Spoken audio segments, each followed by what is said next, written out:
सुप्रभात बच्चों, कैसे हैं आप सब। उम्मीद करती हूँ आप सब अच्छे होंगे। तो बच्चों, आज के अध्याय में हम पढ़ने वाले हैं आज की कक्षा में हम पढ़ने वाले हैं अध्याय नंबर 10, जिसका शीर्षक है वचन। तो हमें यहाँ पे एक चित्र दिया गया है और उनके नीचे कुछ वाक्य लिखे हैं। विद्यालय के 40 छात्रों का समूह श्रीनगर गया। वहां पहाड़ों पर जमी बर्फ देखी। वृक्षों के बीच घूमते हुए पक्षियों के कलरव से दिल खुश हो गया। गुरुजन से बहुत कुछ सीखने को मिला।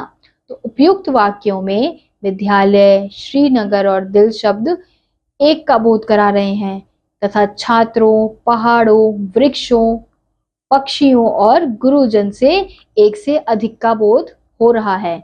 व्याकरण में वचन का अर्थ संख्या भी लिया जाता है। अतः कहा जा सकता है, शब्द के जिस रूप से उसके एक अथवा अनेक होने का बोध हो उसे वचन कहते हैं। यानी कि जिन शब्दों से हमें पता चलता है कि कोई व्यक्ति, कोई वस्तु, कोई स्थान, कोई भी चीज एक है या अनेक है, उन शब्दों को ही हम वचन कहते हैं। अब हम यहाँ देखेंगे वचन के भेद। हिंदी भाषा में वचन के दो भेद होते हैं। कौन कौन से? पहला एक वचन, दूसरा है बहुवचन।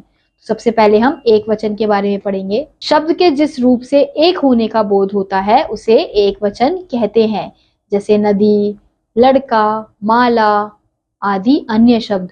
ऐसे ही अगला है बहुवचन।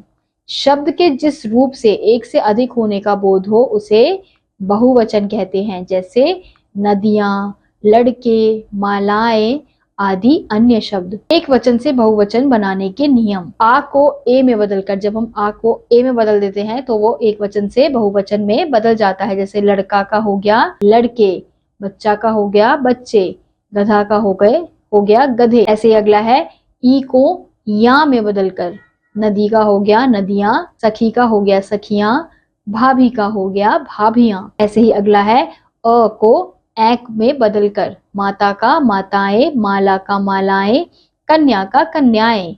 ऐसे ही आ को ए में बदलकर, गाय का गायें, दीवार का दीवारें, मेज का मेजें। इया को इया में बदलकर, चूहिया का चूहियां, बुढ़िया का बुढ़ियां, बिटिया का बिटियां। अगला है ऊ या ऊ और ओ को ऊ और ओ में ए जोड़कर, जैसे वस्तु का वस्तुएं, बहु का बहुएं। ऐसे ही अगला है जन लोग, गण, वर्ग जोड़कर, जैसे प्रजा का प्रजाजन, मित्र का मित्र वर्ग, आप का आप लोग, अध्यापक का अध्यापक गण, पाठक का पाठक गण, मजदूर का मजदूर वर्ग। तो बच्चों, इसी के साथ आज का यह अध्याय यहीं समाप्त होता है।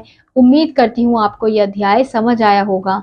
मैं आपसे मिलूंगी अगली कक्षा में। तब तक के लिए नमस्कार।